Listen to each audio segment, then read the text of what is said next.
പറഞ്ഞുപോലുള്ള സ്ഥിതിവിവര കണക്കുകളിലൂടെ വരുന്ന ഒരു ലജ്ജയുണ്ട്. അതോടൊപ്പം മനുഷ്യർ എന്ന നിലയിൽ നാം അനുഭവിക്കുന്ന ഒരു ആത്മപുച്ഛമുണ്ട്. ആ തരത്തിലുള്ളൊരു ഭീഷണമായ ഘട്ടത്തിലൂടെ നാം കടന്നു പോകുമ്പോൾ നമ്മുടെ ആത്മാഭിമാനം വീണ്ടെടുക്കുന്നതിൻ്റെ ഭാഗമായി വേണം നാം നമ്മുടെ ദേശാഭിമാനവും ദേശസ്നേഹവും എല്ലാം തന്നെ വീണ്ടെടുക്കാൻ.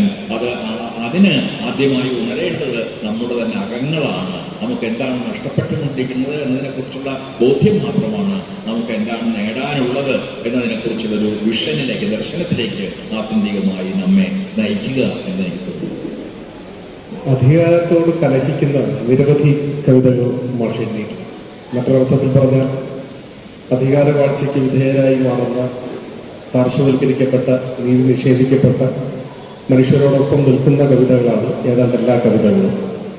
അനീതി അസ്വസ്ഥമാക്കുന്ന ഒരു കവി എന്ന് മാഷ നമുക്ക് വിശേഷിപ്പിക്കാൻ പറ്റും. ഞാൻ ഓർമ്മിക്കുന്നു, കുറച്ച് വർഷങ്ങൾക്ക് മുമ്പ് മാഷ തിരുവനന്തപുരത്ത് വെച്ച് കാണുമ്പോൾ അദ്ദേഹം വരുന്നത് വിനായക് സെന്നിന് വേണ്ടി നടത്തിയ ഒരു ക്യാമ്പയിനിൽ പങ്കെടുത്തിട്ടാണ് വരുന്നത്. കുറച്ചേറെ വർഷങ്ങളായി. അപ്പോൾ അങ്ങനെ പ്രതിഷേധങ്ങളുടെയൊക്കെ ഭാഗമായി അണിനിരക്കുകയും നിസ്സർക്ക് വേണ്ടി കവിത എഴുതുകയും ഒക്കെ ചെയ്യുന്ന മാഷ് വിവിധ ഘട്ടങ്ങളിലെല്ലാം അധികാരത്തിന്റെ ഭാഗമായി മാറിയിട്ടുണ്ട്. ഇപ്പോഴും ഒരു അധികാര സ്ഥാനത്തിരിക്കുകയാണ്. സാഹിത്യ അക്കാദമിയുടെ പ്രസിഡന്റാണ്. ഡൽഹിയിലും അധികാര സ്ഥാനങ്ങളിൽ ഇരുന്നിട്ടുണ്ട്. അപ്പോൾ ഈ അധികാരത്തിനെതിരായി കലഹിക്കുന്ന മനസ്സും അധികാരത്തിന്റെ ഭാഗമായി പ്രവർത്തിക്കേണ്ടി വരുന്ന സാഹചര്യം, അത് തമ്മിലൊരു സംഘർഷം വരാനുള്ള സാധ്യതയുണ്ട്. ഒപ്പം ഇതെങ്ങനെ കാവ്യരചനയെ സ്വാധീനിച്ചിട്ടുണ്ടോ, കാവ്യരചനയെ സ്വാധീനിക്കുന്നുണ്ടോ, ഈ കാര്യങ്ങളെക്കുറിച്ചൊക്കെ എങ്ങനെയാണ് മാഷ പ്രതികരിക്കുക എന്നറിയാം. അധികാരം എന്ന് പറയുന്നത് നാം കരുതും പോലെ രാഷ്ട്രീയമായ അധികാരം മാത്രമല്ല. കുടുംബങ്ങൾക്കകത്തും അധികാരം നിലനിൽക്കുന്നുണ്ട്. പലപ്പോഴും പുരുഷാധികാരത്തിൻ്റെ രൂപത്തിൽ. സമൂഹത്തിൽ ഉടനീളം അധികാരം അനേകം രൂപങ്ങളിൽ, അനേകം ക്രമങ്ങളിൽ, അനേകം വിധാനങ്ങളിൽ നിലനിൽക്കുന്നുണ്ട് എന്ന് പറയാം. അതുകൊണ്ട് എല്ലാ മനുഷ്യരും ഏതെങ്കിലും രീതിയിലുള്ള അധികാര വ്യവസ്ഥയുടെ ഭാഗമാകുന്നു. അപ്പോൾ യഥാർത്ഥമായ ചോദ്യം, ഈ അധികാരം ഏത് രീതിയിൽ എന്തിനു വേണ്ടി നാം വിനിയോഗിക്കുന്നു എന്നതാണ്. കാരണം അധികാരം തന്നെ ഇല്ലാതാകുന്ന ഒരു കാലം സങ്കല്പിക്കുക പ്രയാസമായതുകൊണ്ട് കാരണം ഈ അധികാരം എന്ന് പറയുന്നത് ഒരു കായികമായ അല്ലെങ്കിൽ ഭൗതികമായ അധികാരം മാത്രമല്ല. ഇപ്പോൾ ഗാന്ധിയുടെ അധികാരം ഉണ്ടായിരുന്നു, അദ്ദേഹം ഒരു അധികാരസ്ഥാനത്ത് ഇരുന്നിട്ടില്ല. പക്ഷേ ഏറ്റവും അധികം ആത്മീയാധികാരം അല്ലെങ്കിൽ ധാർമ്മികാധികാരം ഇന്ത്യൻ ജനതയുടെ മേൽ ചെലുത്തിയ ആളായിരുന്നു അദ്ദേഹം. അദ്ദേഹത്തിന്റെ സത്യാഗ്രഹങ്ങൾ എന്ന് പറഞ്ഞാൽ ചില ആൾ വേണമെങ്കിൽ ബ്ലാക്ക് മെയിലിംഗ് എന്ന് പറയാം. കാരണം ഗാന്ധി മരിക്കുമെന്ന പേടിയിൽ പല കാര്യങ്ങളും വേണ്ടെന്ന് വെച്ച ബ്രിട്ടീഷുകാർക്ക് പോലും വേണ്ടെന്ന് വെക്കേണ്ടി വന്നു. അപ്പൊ ആ തരത്തിലുള്ള ഒരു അധികാരത്തിന് അങ്ങനെയുള്ള ധാർമ്മികമായ ഒരു വശം കൂടി, ധാർമ്മികമെന്ന് ഞാൻ ഉപയോഗിക്കുന്നതിന് വളരെ വളരെ ഭൗമികമായ അർത്ഥത്തിലാണ്. ആ രീതിയിലൊരു ധാർമ്മികാധികാരമായി അധികാരത്തെ ഉപയോഗിക്കാൻ നിശ്ചയമായും കഴിയുമെന്ന് എനിക്ക് തോന്നുന്നു. രണ്ട് അധികാരത്തോട് നമുക്ക് രണ്ട് സമീപനങ്ങൾ എടുക്കാം. ഒന്ന്, ഞാൻ ഒരിക്കലും ഒരു തരത്തിലുള്ള അധികാര സ്ഥാനങ്ങളും സ്വീകരിക്കുകയില്ല എന്ന സമീപനം. അത് സാധ്യമാണോ എന്ന് എനിക്ക് സത്യം പറഞ്ഞാൽ അറിഞ്ഞുകൂടാ. ഒന്നുകിൽ കുടുംബത്തിലെ അധികാരമാകാം. ഒരു അധ്യാപകൻ പോലും ക്ലാസ്സിൽ ഒരു അധികാരി തന്നെയാണ്. അതിന് ഈ സ്ഥാനങ്ങളൊക്കെ ഏറ്റെടുത്ത് ഞാൻ ഒരു അധ്യാപകനായിരുന്നു. ഒരു അധ്യാപകനും അധികാരമുണ്ട്. അധികാരം വെച്ചാൽ കുട്ടികളെ ഗെറ്റ് ഔട്ട് പറയാനുള്ള അധികാരം മാത്രമല്ല ഞാൻ പറയുന്നത്. ഒരു പ്രത്യേക രീതിയിൽ ആ അധ്യാപകൻ വിദ്യാർത്ഥിനികളെ തൻ്റെ ആശയങ്ങൾ കൊണ്ട് സ്വാധീനിക്കുന്നുണ്ട്. തൻ്റെ ഒരു ധൈഷണികാധികാരം എന്ന് വേണമെങ്കിൽ അതിനെ വിളിക്കാം. ആത്മീയാധികാരമുണ്ട്, ധൈഷണികാധികാരമുണ്ട്, ഭൗതികാധികാരമുണ്ട്. ഞാനിപ്പോൾ ഉണ്ടാക്കിയ തിയറിയാണ്, പറഞ്ഞു വന്നപ്പോൾ പുതിയ സിദ്ധാന്തമാണ്. വാസ്തവത്തിൽ ഈ രീതിയിലെല്ലാം അധികാരം പ്രവർത്തിക്കുന്നുണ്ട്. അപ്പൊ അധ്യാപകൻ പലപ്പോഴും ഒരു ധൈഷണിക അധികാരിയാണ്. ബുദ്ധി ഞാൻ പറയുന്നതാണ് ശരി, എന്റേതാണ് ആത്യന്തികമായ ഉത്തരമെന്ന് വിശ്വസിക്കാൻ അയാൾ സ്വയം വിശ്വസിക്കുകയോ വിശ്വസിച്ചതിനെ കുട്ടികളെ കൊണ്ട് വിശ്വസിപ്പിക്കുകയെങ്കിലുമോ ചെയ്യുന്ന ആളാണ് പലപ്പോഴും അധ്യാപകൻ പോലും. നമ്മൾ അധികാരമുക്തമായ പ്രവർത്തിക്കുന്നതിന് വിശേഷിപ്പിക്കുമെങ്കിലും അതിലും അധികാരം പ്രവർത്തിക്കുന്നുണ്ട്. അപ്പൊ അധികാരത്തോട് വേണമെങ്കിൽ നമുക്ക് പ്രത്യക്ഷത്തിൽ നോ പറയാം, ഇല്ല ഞാൻ ഒരു അധികാരത്തിൽ ഇരിക്കുകയില്ല എന്ന്. പക്ഷെ അതിനേക്കാൾ ഗുണാത്മകമായി അല്ലെങ്കിൽ പോസിറ്റീവായി ഞാൻ കാണുന്നത് അധികാരത്തെ സ്വീകരിക്കുകയും അതിനെ എങ്ങനെയാണ് അവിടെ നമുക്ക് വളരെ കൃത്യമായ ഒരു വ്യവച്ഛേദം പുറത്തുണ്ട്. അധികാരവും ദുരധികാരവും തമ്മിലുള്ള ഒരു വ്യവച്ഛേദം നമുക്ക് പുറത്തേണ്ടതുണ്ട് എന്ന് ഞാൻ വിശ്വസിക്കുന്നു. അപ്പോൾ അധികാരത്തെ നല്ല കാര്യങ്ങൾ ചെയ്യുന്നതിന് വേണ്ടിയുള്ള ഒരു അവസരമായി ഉപയോഗിക്കാം, അല്ലെങ്കിൽ അതിൻ്റെ ദുരധികാരമായി സ്വന്തം ആധിപത്യം സ്ഥാപിക്കുന്നതിനോ ധാരാളം പണം സമ്പാദിക്കുന്നതിനോ സ്വാർത്ഥ ലക്ഷ്യങ്ങൾ നേടുന്നതിനോ ഒക്കെയുള്ള ഒരു ഉപകരണമായി ഉപയോഗിക്കാം. അവിടെ എങ്ങനെ അധികാരം വിനിയോഗിക്കുന്നു എന്നിടത്താണ് ഒരാളുടെ എത്തിക്സ് അല്ലെങ്കിൽ അയാളുടെ മൂല്യ സംഹിത യഥാർത്ഥത്തിൽ പ്രവർത്തിക്കുന്നത്. അതുകൊണ്ട് അധികാരങ്ങളോട് ഞാൻ നോ പറഞ്ഞിട്ടില്ല. ഇപ്പോൾ കേന്ദ്ര സാഹിത്യ അക്കാദമിയുടെ സെക്രട്ടറി ആയിരുന്നു. അവിടെ ഇന്ത്യയിലെ ഏത് എഴുത്തുകാരനോടും എൻ്റെ തലമുറയിലോ അല്ലെങ്കിൽ തൊട്ട് മുമ്പുള്ളതോ തൊട്ട് പിന്നിലുള്ള തലമുറയിലോ ആയ ഏത് എഴുത്തുകാരോടും ചോദിച്ചാൽ ഞാൻ എന്താണ് അവിടെ ചെയ്തത് എന്ന് വളരെ വേഗം പറഞ്ഞു തരും. കാരണം ഞാൻ അതിനെക്കുറിച്ച് ഞാൻ വിശദീകരിക്കുന്നില്ല, അത് ഒരു അനാവശ്യമായ ആത്മപ്രശംസയുമാകും. അതൊന്നുമല്ല ഞാൻ പറയാൻ ശ്രമിക്കുന്നത്. അവിടെ ഞാൻ ചെന്ന് കയറുമ്പോൾ അത് ഒന്നാമത് വളരെ വൃദ്ധരായ ആളുകളുടെ ക്ലബായിരുന്നു. കേന്ദ്ര സാഹിത്യ അക്കാദമി എന്ന് പറയുന്നത് ഏതാണ്ട് 60 വയസ്സെങ്കിലും ആകാതെ അങ്ങോട്ട് പ്രവേശിക്കാൻ കഴിയില്ല. രണ്ടാമത് അത് ഞാൻ എടുത്ത് എഴുതിയിട്ടുണ്ട്. എന്നെ അത്ഭുതപ്പെടുത്തിക്കൊണ്ട് ഞാനതിൻ്റെ അക്കാദമിയുടെ സെക്രട്ടറി ആയപ്പോൾ എൻ്റെ ഡെപ്യൂട്ടി, എൻ്റെ അസിസ്റ്റൻ്റ് ആയിരുന്നു. ആ സെക്രട്ടറി ആയപ്പോൾ എഡിറ്ററായിട്ടാണ് ഞാൻ അവിടെ ആദ്യം ചെയ്യുന്നത്. ഇന്ത്യൻ ലിറ്ററേച്ചർ ജേണലിൻ്റെ എഡിറ്ററായപ്പോൾ എൻ്റെ അസിസ്റ്റൻ്റ് എഡിറ്റർ അവളൊരു കാശ്മീരി പണ്ഡിറ്റാണ്, ബ്രാഹ്മണ സ്ത്രീ ആയിരുന്നു. അവർ എന്നോട് ചോദിച്ചു, താങ്കൾ നമ്മുടെ നാട്ടിൽ നേരിട്ട് ജാതി ചോദിക്കാൻ ഒരു ലജ്ജയെങ്കിലും ഉണ്ടാവും. ജാതിയൊക്കെ നിലനിൽക്കുന്നുണ്ട്, നന്നായിട്ട് നിലനിൽക്കുന്നുണ്ട്, പക്ഷെ ഒരു ലജ്ജയുണ്ടാവും. അവിടെ അത്ര ലജ്ജയൊന്നുമില്ല. അപ്പോൾ താങ്കൾ ഏത് വിഭാഗത്തിൽ, ഏത് വർണ്ണ വിഭാഗത്തിൽപ്പെട്ട ആളാണെന്ന് ചോദിച്ചു. ഞാൻ പറഞ്ഞു ഞാൻ ശൂദ്രനാണ്. അർത്ഥത്തിൽ ഞാൻ ശൂദ്രനാണെന്ന്, ഞാനൊരു ശൂദ്രനാണെന്ന് ആദ്യം അവർ ഭീകരമായി ഞെട്ടുകയും പിന്നീട് അവർ പറയുന്നത് ആദ്യമായിട്ടാണ് ഒരു ശൂദ്രൻ ഇന്ത്യൻ ലിറ്ററേച്ചറിന്റെ പത്രാധിപരാകുന്നത്. അപ്പൊ ഞാൻ അക്കാദമിയുടെ ചരിത്രം പതുക്കെ പഠിക്കാൻ തുടങ്ങി. കാരണം നമ്മൾ കേരളത്തിൽ വെച്ച് ഇതിനെക്കുറിച്ച് അത്രയധികം ആലോചന. കാരണം ഇവിടുത്തെ പാവപ്പെട്ട നമ്പൂതിരിമാരൊക്കെ ഉണ്ടെങ്കിൽ നമ്മൾ ഈ ബ്രാഹ്മണാധിപത്യം എന്നൊക്കെ പറയുന്നത് നമ്മൾ അങ്ങനെ അനുഭവിക്കുന്നില്ല. ഒരു കാലത്തുണ്ടായിരുന്നു ജന്മിയധികാരവും ബ്രാഹ്മണാധികാരവും ഒക്കെ ഒന്നായിരുന്ന ഒരു കാലം ഉണ്ടായിരുന്നു.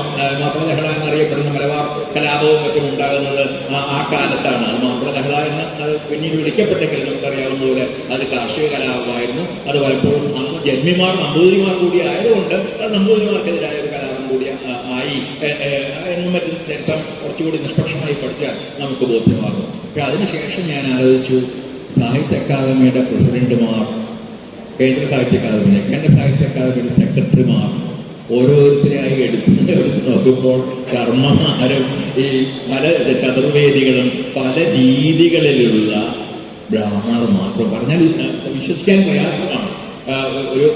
ഒരിക്കൽ മാത്രം നമ്മുടെ ഫക്രുദ്ദീൻ അലി അഹമ്മദ് ഒരിക്കൽ പ്രസിഡന്റായിട്ട്, അത് ആ സ്ഥാനം കൊണ്ട് പ്രസിഡന്റായത്, ആ ഒരാൾ ഒരു മുസ്ലിമായ ഒരാൾ വന്നത് ഒഴിച്ചാൽ ഒരിക്കൽ പോലും ബ്രാഹ്മണ, എനിക്ക് തൊട്ടുമുണ്ടായ സെക്രട്ടറിയുടെ പേര് ഇന്ദ്രനാഥ് ചൗധരി എന്നായിരുന്നു. അതിനു മുമ്പ് പിന്നോട്ട് ഞാൻ മുഴുവൻ ചരിത്രം നോക്കി, ആദ്യം മുതൽ ഇങ്ങോട്ട് അതിൻ്റെ എല്ലാ സെക്രട്ടറിമാരും ബ്രാഹ്മണരായിരുന്നു. അതിൻ്റെ എല്ലാ പ്രസിഡന്റുമാരും സി രാധാകൃഷ്ണൻ ഉൾപ്പെടെ, അതിൻ്റെ രാധാകൃഷ്ണൻ ഉൾപ്പെടെ അതിൻ്റെ എല്ലാ പ്രസിഡന്റുമാരും ബ്രാഹ്മണരായിരുന്നു. ഇത് എന്നെ വല്ലാതെ ഞെട്ടിക്കുന്നൊരു സംഗതിയായിരുന്നു. പിന്നീട് ഞാൻ സെക്രട്ടറി കൂടി ആയപ്പോൾ കാര്യങ്ങൾ കൂടുതൽ കുഴഞ്ഞു. ആദ്യത്തെ നോൺ ബ്രാഹ്മിൻ സെക്രട്ടറിയാണ് സാഹിത്യ അക്കാദമിയുടെ. അതുകൊണ്ട് അപ്പോൾ അത്തരത്തിലൊരാൾക്ക് പക്ഷേ മറ്റൊരു തരത്തിൽ പ്രവർത്തിക്കാൻ കഴിയും. അത് പ്രവർത്തിക്കാൻ കഴിയുന്നത് അത് എഴുത്തുകാർക്കിടയിൽ വലിയൊരു സാഹോദര്യം അഥവാ മൈത്രി, ബുദ്ധഭാഷയിൽ പറഞ്ഞാൽ മൈത്രി വളർത്തിയെടുക്കുകയും അവരുടെ പിന്തുണയോടുകൂടി ഈ ബ്രാഹ്മണാധികാരത്തിൽ നിന്നും പുരുഷാധികാരത്തിൽ നിന്നും അക്കാദമിയെ മോചിപ്പിക്കുകയും ചെയ്യുക എന്നതാണ്. ഇത് വലിയ വാക്കായിരിക്കാം മോചിപ്പിക്കുക എന്നത്. പക്ഷെ വാസ്തവത്തിൽ ഞാൻ നിരന്തരമായി ചെയ്യാൻ ശ്രമിച്ചുകൊണ്ടിരുന്നത് 3 തവണ ഇന്ത്യയിലെ സ്ത്രീകളായ എഴുത്തുകാരികളുടെ ഇന്ത്യൻ സമ്മേളനങ്ങൾ നടത്തി. 2 തവണ ആദിവാസി എഴുത്തുകാരുടെ അഖിലേന്ത്യാ സമ്മേളനങ്ങൾ നടത്തി. ദളിത് എഴുത്തുകാർക്ക് വേണ്ടി പ്രത്യേകമായൊരു പ്ലാറ്റ്ഫോം ആദ്യമായി സാഹിത്യ അക്കാദമിയിൽ ആരംഭിച്ചു. ദളിത് എഴുത്തുകാർ, യങ് റൈറ്റേഴ്സ്, യുവ എഴുത്ത്, അതിനൊക്കെ ഞാൻ എൻ്റെതായ ഭാവനയിൽ നിന്ന് ഉണ്ടാക്കിയ ഒരുപാട് ഹിന്ദി വാക്കുകൾ ഉപയോഗിച്ചുള്ള പേരുകൾ കൊണ്ട് ഓരോ പ്ലാറ്റ്ഫോമിലും അത് ഓരോ മാസത്തിലും എന്ന പോലെയെങ്കിലും ഒരു പരിപാടിയെങ്കിലും ഇതിൻ്റെയൊക്കെ ഉണ്ടാകുമായിരുന്നു. എഴുത്തുകാരികളുടെ പരിപാടികൾ, ലളിത എഴുത്തുകാരുടെ പരിപാടികൾ, ആദിവാസികളായ ഞാൻ നേരത്തെ ഛത്തീസ്ഗഡ് വെച്ചാണ് നടന്നത് ആദ്യത്തെ ആദിവാസി സാഹിത്യ സമ്മേളനം. ഇങ്ങനെയുള്ള അതുവരെ പൂർണ്ണമായും സാഹിത്യക്കാരുടെ പ്രവർത്തനങ്ങളിൽ നിന്ന് ഒഴിച്ചു നിർത്തപ്പെട്ടിരുന്ന ആളുകളെ അക്കാദമിയിലേക്ക് കൊണ്ടുവരാനും അക്കാദമിയുടെ സാഹിത്യ ഭൂപടത്തിൻ്റെയും ഭാഗമാക്കി മാറ്റാനുമുള്ള ശ്രമങ്ങളാണ് ആ കാലത്ത് മുഴുവൻ ഞാൻ നടത്തിയത്. അത് അവർ എതിർപ്പ് നേരിട്ടില്ലേ എന്ന് നിങ്ങൾക്ക് ചോദിക്കാം. പക്ഷെ ഭാഗ്യവശാൽ ഈ ബ്രാഹ്മണർ അധികാരത്തിലിരിക്കുന്നുവെങ്കിലും സാഹിത്യ ലോകത്തിൽ ആ തരത്തിലുള്ള ഒരു ബ്രാഹ്മണാധികാരം നിലനിന്നിരുന്നില്ല എന്നാണ് ഇപ്പം പറയേണ്ടി വരിക. കാരണം അത് തിരിച്ചു വരാനുള്ള ശ്രമം ഇപ്പം നടത്തിക്കൊണ്ടിരിക്കുന്നുണ്ട്. ആ തരത്തിലുള്ള ചില എഴുത്തുകാരെയൊക്കെ പിടിച്ചെടുക്കാനും ആ തരത്തിൽ ചില പുതിയ സാഹിത്യ സംഘടനകൾ രൂപീകരിക്കാനും ഒക്കെയുള്ള ശ്രമങ്ങൾ നടന്നു വരുന്നുണ്ട്. പക്ഷെ അന്ന് എഴുത്തുകാരുടെ വലിയ പിന്തുണ ലഭിച്ചതുകൊണ്ട് ആർക്കും എതിർക്കാൻ കഴിയാത്ത രീതിയിൽ ഈ പ്രവർത്തനങ്ങൾ നിരന്തരമായിട്ട് നടത്താൻ ആ കാലത്ത് എനിക്ക് കഴിഞ്ഞു. അതുകൊണ്ട് ഞാൻ ഒരു തരത്തിലും പശ്ചാത്തപിക്കുന്നില്ല. ആ ഒരു അധികാരമാണെങ്കിൽ ആ അധികാരം സ്വീകരിച്ച് ഞാൻ അവിടെ ചെല്ലാതിരുന്നെങ്കിൽ എന്ന് ആലോചിച്ചാൽ അതിന്റെ അർത്ഥം മനസ്സിലാവും. ഞാൻ അവിടെ ഇല്ലായിരുന്നെങ്കിൽ വീണ്ടും ഒരു ബ്രാഹ്മണ സെക്രട്ടറി വരികയും ഈ പഴയ കാര്യങ്ങളൊക്കെ തുടർന്നു പോവുകയും 70 വയസ്സിൽ താഴെയുള്ള ഒരാൾക്കും അങ്ങോട്ട് കടക്കാൻ കഴിയാതിരിക്കുകയും സ്ത്രീകൾക്ക് അതിന്റെ പടിവാതിലുകൾ മിക്കവാറും കൊട്ടിയടയ്ക്കപ്പെടുകയും ദളിതർക്ക് അതിന്റെ പടിവാതിലിന്റെ പുറത്തുപോലും നിൽക്കാൻ കഴിയാതിരിക്കുകയും ചെയ്യുന്ന ഒരവസ്ഥ ഉണ്ടാകുമായിരുന്നു. അപ്പൊ അങ്ങനെ അപ്പൊ എന്തിനു വേണ്ടി അധികാരത്തെ ഉപയോഗിക്കുന്നു എന്നത് വളരെ പ്രധാനമായ ഒരു കാര്യമാണ്. അതുകൊണ്ടാണ് അധികാരം ദുരധികാരം എന്ന ഒരു വിച്ഛേദം നമുക്കുണ്ടാകണം. അതുപോലെ ഈ അധികാരത്തിന്റെ ലിംഗാധികാരം, വർണ്ണാധികാരം, അല്ലെങ്കിൽ നേരത്തെ പറഞ്ഞ ശൈക്ഷണികാധികാരം, ആത്മീയാധികാരം, ഭൗതികാധികാരം, ഈ തരത്തിൽ അധികാരത്തെ വിച്ഛേദിച്ച് കാണാൻ നമുക്ക് കഴിയുകയാണെങ്കിൽ ഒരുപക്ഷേ നമുക്ക് അധികാരത്തെ അധികാര വ്യവസ്ഥയെ തന്നെ ചോദ്യം ചെയ്യുന്ന ഒന്നായി അഥവാ ഒരു കൗണ്ടർ പവർ എന്ന് വേണമെങ്കിൽ വിളിക്കാം, ഒരു ബദൽ അധികാരമായി അതിനെ മാറ്റാനും ഉപയോഗിക്കാനും കഴിഞ്ഞേക്കും. അതിനുള്ള ശ്രമങ്ങളാണ് നമുക്ക് നടത്താൻ കഴിയുക. അതിനുള്ള ശ്രമങ്ങളാണ് ഈ സാഹിത്യകാലത്ത് അത്ര വലിയ ഒരു പ്രവർത്തന മേഖലയിൽ അത്രയധികം കാര്യങ്ങൾ ചെയ്യാനില്ല. എങ്കിലും ഞങ്ങൾ ആദ്യം ചെയ്ത ചില കാര്യങ്ങൾ അതൊക്കെ ഞാൻ ശേഷം അത് രാവിലെ വിജയരാജമന്ത്രി പറഞ്ഞു. ആദ്യമായിട്ട് ഒരു ട്രാൻസ്ജെൻഡർ അല്ലെങ്കിൽ LGBTQAI എന്നാണ് പറയുക, ആ സമൂഹത്തിന്റെ ഒരു സാഹിത്യ സമ്മേളനം ആദ്യമായിട്ട് കേരള സാഹിത്യകാലത്തിൽ നടക്കുന്നത്. അതിനുശേഷമാണ് അവരുടെ കവിതകളുടെ സമാഹാരം ഇപ്പോൾ പ്രസിദ്ധീകരിച്ചു. അവർ നിരന്തരമായി അവരുടെ മറ്റ് കൃതികൾ പ്രസിദ്ധീകരിക്കാൻ പോകുന്നു. ആദിവാസി സാഹിത്യത്തിന്റെ ഒരു പരമ്പര ഞങ്ങൾ ആരംഭിച്ചിരിക്കുന്നു. ആദിവാസി നിഘണ്ടുക്കൾ ഉണ്ടാക്കാൻ നമ്മൾ ആരംഭിക്കുന്നു. അപ്പോൾ എവിടെ പോയാലും നാം കാര്യങ്ങളെ താഴെ നിന്ന് കാണുകയാണ്. നമ്മൾ സബോൾട്ടേൺ ഗാക്ഷിയുടെ വാക്കാണ് നമുക്കറിയാം. കീഴാളരുടെ ഭാഗത്ത് നിന്ന് സ്ഥാപനങ്ങളെയും വ്യവസ്ഥകളെയും കാണുകയാണെങ്കിൽ നമുക്കൊരു പക്ഷെ അവിടെ നാം പ്രതീക്ഷിക്കുന്ന രീതിയിലുള്ള ചില മാറ്റങ്ങൾക്ക് തുടക്കം കുറിക്കാനെങ്കിലും കഴിയും. അത് തുടരാൻ കഴിയുകയില്ല, നിങ്ങൾക്ക് പോകേണ്ടി വരും, വേറെ സ്ഥാനത്ത് വന്നേക്കും. എങ്കിലും തുടക്കം കുറിച്ചാൽ അവിടെ നിന്ന് പിന്നോട്ട് പോവുക കുറേയൊക്കെ പ്രയാസമായിരിക്കും. എനിക്ക് ശേഷം വീണ്ടും ഒരു ബ്രാഹ്മണൻ സെക്രട്ടറി ആയി വന്നു. എങ്കിലും ഞാൻ തുടങ്ങിയ കാര്യങ്ങൾ പൂർണ്ണമായും നിർത്തിക്കളയാൻ കാലത്ത് പോലും കഴിയാത്ത വിധത്തിൽ അവ പ്രചാരം നേടിയിരുന്നു, എഴുത്തുകാർക്കിടയിൽ അംഗീകാരം നേടിക്കഴിഞ്ഞിരുന്നു. അതുകൊണ്ട് അവ കുറേയെങ്കിലും ഇപ്പോൾ തുടർന്നു പോരുന്നുണ്ട് എന്ന്. അടുത്തൊരു ചോദ്യം നമ്മുടെ ഉന്നത വിദ്യാഭ്യാസ വകുപ്പ് മന്ത്രി ബിന്ദു ടീച്ചർ ചോദിക്കുന്നു എന്ന് ഞാൻ പ്രതീക്ഷിക്കുന്നു.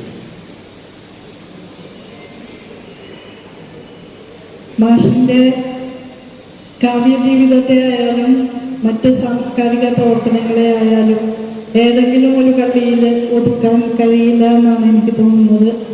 ഇത്ര വിപുലമായിട്ടുള്ള അനുഭവ സഞ്ചയം കൈമുതലായിട്ടുള്ള ഒരു സാംസ്കാരിക വ്യക്തിത്വം മറ്റൊരാൾ ഇല്ല എന്ന് നിസ്സംശയം പറയാൻ സാധിക്കും. പുതിയ എഴുത്തുകാരോട് മാഷക്ക് എന്താണ് പറയാനുള്ളത്? പിന്നാലെ വരുന്ന ഒരു തലമുറയോട്? ഒരുപക്ഷെ ഞങ്ങളുടെ ചെറുപ്പകാലത്ത് ഇവിടെ പലരും സൂചിപ്പിച്ചു ഏറ്റവും അധികം പ്രചോദിപ്പിച്ച വ്യക്തിത്വമായിരുന്നു മാഷ്. സാഹിത്യത്തിന്റെ കാര്യത്തിലായാലും സാമൂഹ്യ രാഷ്ട്രീയ ധാരണകളുടെ കാര്യത്തിലായാലും ഞങ്ങൾക്കെല്ലാം വലിയ പ്രചോദനത്തിൻ്റെ സൂര്യ തേജസ്സായിട്ട് തന്നെയാണ് സച്ചിദാനന്ദ മാഷ് ഈ ഇരിങ്ങാലക്കുടയിലും കേരളത്തിലും പിന്നീട് രാജ്യമെമ്പാടും ഉണ്ടായിട്ടുള്ളത്. തീർച്ചയായും അങ്ങനെ ചില കേന്ദ്രങ്ങൾ ഇന്നത്തെ സാമൂഹ്യ ജീവിതത്തിൽ ഞങ്ങളുടെ പിന്നാലെ വരുന്ന തലമുറയ്ക്കുണ്ടോ എന്നുള്ള വിഫലത എന്നെ സംബന്ധിച്ചിടത്തോളം ഉണ്ടാവാറുണ്ട്. പിന്നാലെ വരുന്ന നമ്മുടെ കുട്ടികളോട് എന്താണ് മാഷക്ക് പറയാനുള്ളത്, യുവാക്കളായ എഴുത്തുകാരോട്? ചോദ്യത്തിൽ രണ്ട് കുഴപ്പങ്ങൾ ഞാൻ കാണുന്നു. ഒന്ന്, ഞാൻ യുവാവായ എഴുത്തുകാരനല്ല എന്ന് പറയാനുള്ള ഒരു ശ്രമം അതിലുണ്ട്. അതിനോട് ഞാൻ പൂർണ്ണമായിട്ടും വിയോജിക്കും. അതുകൊണ്ട് തന്നെ രണ്ടാമത്തത്, അതുകൊണ്ട് തന്നെ യുവാക്കളെ ഉപദേശിക്കാനുള്ള ഏതെങ്കിലും രീതിയിലുള്ള ഒരു അധികാരം എനിക്കുണ്ട് എന്ന് ഞാൻ കരുതുന്നില്ല. അപ്പൊ അതേസമയം ഞാൻ ഇതിന്റെ വിഫലത ഞാനും ഒരതിർത്തി വരെ പങ്കിടുന്നുണ്ട്. പലപ്പോഴും നമ്മുടെ എഴുത്തുകാരെ സംബന്ധിച്ച് മാത്രമല്ല, എഴുത്തുകാരല്ലാത്ത ആളുകളെ സംബന്ധിച്ച് പലപ്പോഴും ഒരുതരം നമുക്കതിനെ കരിയറിസം എന്ന് വിളിക്കാം. കരിയറിസം ഈ യുവതലമുറയെ വളരെ കാര്യമായ രീതിയിൽ ബാധിക്കുന്നില്ലേ എന്ന ഒരു ചോദ്യം. മറ്റുള്ളവരുടെ കാര്യങ്ങളിൽ താല്പര്യമില്ലാത്ത, സമൂഹത്തിന്റെ പുരോഗതിയിലോ ഉന്നമനത്തിലോ ജനാധിപത്യത്തിലോ സമത്വത്തിന്റെ ഭാവിയിലോ ഒന്നും തന്നെ വിശ്വാസമില്ലാത്ത, സ്വന്തം കാര്യം നോക്കി നടന്നാലും മതി, അതാണ് ഏറ്റവും സുരക്ഷിതം എന്ന് കരുതുന്ന ഒരു വലിയ വിഭാഗം നമ്മുടെ യുവതലമുറയിലുണ്ട്. ശരി, അവർ മാത്രമല്ല, തീർച്ചയായിട്ടും അപവാദങ്ങളായ ഒരുപാട് യുവാക്കളും ജനസംഘടനകളുമുണ്ട്. പക്ഷെ ഒരു വലിയ വിഭാഗം യുവജനങ്ങൾ അങ്ങനെ കരുതുന്നുണ്ടോ എന്ന് ഞാൻ ഭയപ്പെടുന്നുണ്ട്. അതായത് പലപ്പോഴും നേരത്തെ ഇവിടെ പലരും സൂചിപ്പിച്ചു, കേരളത്തിന് എങ്ങനെ പുറത്തു കിടക്കാമെന്ന് ആദ്യം ആലോചിക്കുന്നു. കേരളത്തെ എങ്ങനെ നന്നാക്കാമെന്നല്ല, അല്ലെങ്കിൽ ഇന്ത്യയെ എങ്ങനെ നന്നാക്കാമെന്നല്ല, എങ്ങനെയാണ് നമുക്കൊരു കനേഡിയൻ പൗരത്വം അല്ലെങ്കിൽ ന്യൂസിലാൻഡിൻ്റെയോ അല്ലെങ്കിൽ US-ൻ്റെയോ അവിടേക്കൊക്കെ പോയി അവിടുത്തെ ഒരു പൗരത്വം നേടി അവിടെ സുഖസമൃദ്ധമായ ഒരു ജീവിതം എങ്ങനെ കഴിച്ചുകൂട്ടാം എന്ന ആലോചനയിലേക്ക് നമ്മുടെ യുവതലമുറയുടെ ഒരു വലിയ ഭാഗം വരുന്നില്ലേ എന്ന ഭയം എനിക്ക് പലപ്പോഴും അവരുമായിട്ട് ഇടപെടുമ്പോഴും അവരെക്കുറിച്ച് ആലോചിക്കുമ്പോഴും അവരെ നിരീക്ഷിക്കുമ്പോഴും ഒക്കെ തന്നെ തോന്നാതിരുന്നിട്ടില്ല. അപ്പം അതുകൊണ്ട് ആ തരത്തിലുള്ള ഒരു കരിയറിസത്തിന്റെ ഒരു പ്രധാന പ്രശ്നം പല പ്രശ്നമാണെന്ന് വായനയെപ്പറ്റി പുസ്തകങ്ങളെ പറ്റിയൊക്കെ പറയുമ്പോൾ ഞാൻ പറയാറുണ്ട്. ആ കരിയറിന് ആവശ്യമുള്ളത് മാത്രം വായിക്കും. ഒരു IT വിദ്യാഭ്യാസമാണ് നേടുന്നതെങ്കിൽ IT-യിലെ പുതിയ സാങ്കേതിക വിദ്യകളെ കുറിച്ച് മാത്രം മനസ്സിലാക്കുക. നിങ്ങൾക്ക് അവരുമായിട്ട് വളരെ സുഖമായിട്ട് AI-യെ കുറിച്ച്, ആർട്ടിഫിഷ്യൽ ഇന്റലിജൻസിനെ കുറിച്ച് സംസാരിക്കാം. ഏറ്റവും പുതിയ പല വിജ്ഞാനങ്ങളിലുള്ള സാങ്കേതിക വിദ്യകളെക്കുറിച്ച് സംസാരിക്കാം. ആ രീതിയിലുള്ള ഒരു സംഭാഷണം സാധ്യമാണ്. പക്ഷെ അതേസമയം അവരോട് മറ്റ് വിഷയങ്ങളെക്കുറിച്ചോ മറ്റ് വിജ്ഞാന മേഖലകളെക്കുറിച്ചോ അല്ലെങ്കിൽ മനുഷ്യന് തന്നെ ആവശ്യമായ മറ്റ് നിരവധി അറിവുകളെക്കുറിച്ചോ അനുഭവങ്ങളെക്കുറിച്ചോ ഒക്കെ അന്വേഷിച്ചാൽ അവർക്ക് പലപ്പോഴും ഒന്നും പറയാനുണ്ട്. ആ തരത്തിലുള്ള വിപുലമായൊരു വായന മനുഷ്യരെ കൂടുതൽ മനുഷ്യരാക്കുന്ന, സാഹിത്യമൊക്കെ കടന്നു വരുന്നത് ആ ഒരു ഭാഗത്താണ്. മനുഷ്യരെ കൂടുതൽ മനുഷ്യരാക്കുന്ന, അവരുടെ വികാരങ്ങളെ ഏതോ തരത്തിൽ മറ്റു മനുഷ്യരുമായി ഒക്കെ തന്നെ ബന്ധിപ്പിക്കുന്ന തരത്തിലുള്ള ഒരു ഭാഷയുടെ വിനിയോഗം ആണ് പ്രാഥമികമായും സാഹിത്യം. ആ തരത്തിൽ അതുകൊണ്ട് തന്നെയാണ് പലപ്പോഴും സാഹിത്യം ഒരു പ്രത്യേകതരം സാഹിത്യം പ്രചരിക്കുന്നില്ല എന്നല്ല ഞാൻ പറയുന്നത്. അനേകം പതിപ്പുകളായിട്ട് ചില പുസ്തകങ്ങളൊക്കെ ഇറങ്ങുന്നുണ്ട്. നമുക്കറിയാം ആനന്ദി, അങ്ങനെയുള്ള ആ തരത്തിലൊരു സൈബർ സാഹിത്യം എന്ന് പറയാതെ പോപ്പുലർ സാഹിത്യം ഉണ്ടാകുന്നുണ്ട്. പക്ഷേ മൂല്യവത്തായ സാഹിത്യത്തിലേക്ക് ആ യുവജനത വേണ്ട പോലെ ആകർഷിക്കപ്പെടുന്നുണ്ടോ എന്ന കാര്യത്തിൽ എനിക്ക് ബലമായ സംശയങ്ങളുണ്ട്. അത് സാഹിത്യ പ്രശ്നമായല്ല ഞാൻ കാണുന്നത്, അത് പൊതുവായിട്ടൊരു മാനുഷികതയുടെ പ്രശ്നമാണ്. എത്രമാത്രം അവർ കൂടുതൽ നല്ല മനുഷ്യരാകാൻ ശ്രമിക്കുന്നുണ്ട്, അവർ കൂടുതൽ നല്ല സാങ്കേതിക വിജ്ഞരാകാൻ ശ്രമിക്കുന്നുണ്ട്, കൂടുതൽ നല്ല അങ്ങനെ പലതും, കൂടുതൽ നല്ല എഞ്ചിനീയർമാരാകാൻ ശ്രമിക്കുന്നുണ്ടാകാം. പക്ഷെ കൂടുതൽ നല്ല മനുഷ്യരാകാൻ, മറ്റുള്ളവർക്ക് കൂടി പ്രയോജനപ്പെടുന്ന മനുഷ്യരാകാൻ അവർ എത്രമാത്രം ആഗ്രഹിക്കുന്നുണ്ട്, അത് അവർ ശ്രമിക്കുന്നുണ്ട് എന്ന കാര്യത്തിൽ ഉള്ള ഒരു ഉത്കണ്ഠ ഞാൻ ഇതുമായിട്ട് പങ്കിടുന്നുണ്ട്. ആ തരത്തിലുള്ളൊരു ആ ഉത്കണ്ഠ വളരെ പ്രധാനവുമാണ്. കാരണം ആ തരത്തിൽ ആ കരിയറിസമാണ് പലപ്പോഴും നമ്മുടെ രാജ്യത്തെ തന്നെ ഈ സമഗ്രാധിപത്യത്തിലേക്കും മറ്റും നയിക്കുന്നത്. കാരണം നമുക്കെന്താണ്, നാടിന് എന്ത് പറ്റിയാലും നമുക്ക് യാതൊന്നുമില്ല. അത് ജനാധിപത്യം ഉണ്ടാവുകയോ ജനാധിപത്യം ഇല്ലാതിരിക്കുകയോ, കാരണം ഇവരാണ് നല്ലത്. കോർപ്പറേറ്റുകൾ നമുക്ക് കോർപ്പറേറ്റുകളിൽ ജോലി കിട്ടണമെങ്കിൽ കോർപ്പറേറ്റുകളെ പിന്താങ്ങുന്ന 2-3 കുടുംബങ്ങളെ പിന്തുണയ്ക്കുന്ന ഈ ഭരണകൂടം തന്നെയാണ് നല്ലത് എന്ന് ആലോചിക്കാൻ അവരെ പ്രേരിപ്പിക്കുന്നതും ഈ കരിയറിസം തന്നെയാണ്. അതുകൊണ്ട് ആ ശുദ്ധമായ കരിയറിസം ഒരുപക്ഷെ വളർന്നുകൊണ്ടിരിക്കുന്ന ഒരു കാലം കൂടിയാണിത്. അതിൽ നിന്നും ഈ യുവജനങ്ങളെ പിടിച്ചകറ്റണമെങ്കിൽ കൂടുതൽ വിശാലമായ മനുഷ്യത്വത്തിലേക്ക് അവരെ കൊണ്ട് വരണമെങ്കിൽ ഒരുപക്ഷെ വളരെ ഗാഢമായ, വളരെ സാന്ദ്രമായ, വളരെ ലക്ഷ്യോന്മുഖമായ പ്രവർത്തനം ആവശ്യമായി വരും. അവിടെയാണ് സംസ്കാരത്തിന്റെ തന്നെ ഭാഗമായ സാഹിത്യത്തിനുമൊക്കെ വളരെ പ്രധാനമായ ഒരു പങ്കുള്ളത്. കാരണം സാഹിത്യം ആത്യന്തികമായ ഒരു സാമൂഹ്യ സാംസ്കാരിക പ്രവർത്തനമാണ്. നിങ്ങൾക്കതിനെ വ്യക്തിയുടെ സൃഷ്ടിയായിട്ടൊക്കെ കാണാം, വ്യക്തിയുടെ പ്രതിഭ, വ്യക്തിയുടെ ഒരു ജീനിൽ തന്നെ ഒരു സംഗതിയാണ് സാഹിത്യം എന്നൊക്കെ പറയാമെങ്കിലും ഭാഷയിൽ കാൽ വയ്ക്കുന്നതോടുകൂടി ഒരു മനുഷ്യൻ സമൂഹത്തിലേക്ക് കാൽ വെച്ച് കഴിഞ്ഞു എന്നതാണ് ഏറ്റവും പ്രധാനമായ കാര്യം. ഞാൻ എൻ്റെ കവിതയിൽ ഉപയോഗിക്കുന്ന ഭാഷ, ഞാൻ പറയുന്നത് എൻ്റെ ഏറ്റവും സ്വകാര്യമായ കാര്യങ്ങളാണെങ്കിൽ പോലും ഞാൻ ഉണ്ടാക്കിയെടുത്തൊരു ഭാഷയിലല്ല. ഞാൻ ആ ശൈലിയിൽ ചില വ്യതിയാനങ്ങളൊക്കെ വരുത്തുന്നുണ്ടാകാം, എൻ്റെതായ ചില ബിംബങ്ങൾ ഉപയോഗിക്കുന്നുണ്ടാകാം, എൻ്റെതായ ഭാവനാ സമ്പ്രദായങ്ങൾ കൊണ്ടുവരുന്നുണ്ടാകാം. പക്ഷെ ആ ഭാഷ എനിക്ക് മുമ്പേ നിലനിൽക്കുന്നതാണ്. നമ്മുടെ സമൂഹം മുഴുവൻ സൃഷ്ടിച്ച ഒരു ഭാഷയിലാണ്. അതുകൊണ്ട് എഴുതാൻ തുടങ്ങുന്ന നിമിഷത്തിൽ നിങ്ങൾ ഏത് എഴുത്തുകാരനും ഭാഷയിലേക്ക് പ്രവേശിച്ചു കഴിഞ്ഞു. ഭാഷയിലേക്ക് പ്രവേശിക്കുകയാണെങ്കിൽ നിങ്ങൾ സമൂഹത്തിലേക്കും പ്രവേശിച്ചു കഴിഞ്ഞു. കാരണം ഓരോ വാക്കിനും അതിൻ്റെ ഒരു ഭൂതകാലമുണ്ട്, ഓരോ വാക്കിനും അതിൻ്റെ ചരിത്രമുണ്ട്, ഓരോ വാക്കിനും അതിൻ്റെ വർത്തമാനമുണ്ട്, ഓരോ വാക്കിനും 5 ഇന്ദ്രിയങ്ങളെയും സന്തോഷിപ്പിക്കുകയോ പല രീതിയിൽ പരിചരിക്കുകയോ ചെയ്യുന്ന തരത്തിലുള്ള ഗുണങ്ങളുണ്ട്. വാക്കിന്റെ ലഘുത്വം, വാക്കിന്റെ ഗുരുത്വം, വാക്കിന്റെ ബന്ധം, വാക്കിന്റെ വർണ്ണം, ഇങ്ങനെ കവി എന്ന നിലയ്ക്ക് ഭാഷയെ ഉപയോഗിക്കുമ്പോൾ ഇതെല്ലാം വളരെ പ്രധാനമായി വരുന്നുണ്ട്. ഇതൊന്നും തന്നെ ഞാൻ ഉണ്ടാക്കിയെടുത്തതല്ല, ഈ വാക്കുകൾ ഇവിടെ ഉണ്ടായിരുന്നു. ഓരോ വാക്കിലും ആ വാക്ക് ഉപയോഗിക്കപ്പെട്ട അനേകം സന്ദർഭങ്ങളുടെ ഓർമ്മകൾ പറ്റിപ്പിടിച്ചിട്ടുണ്ട്.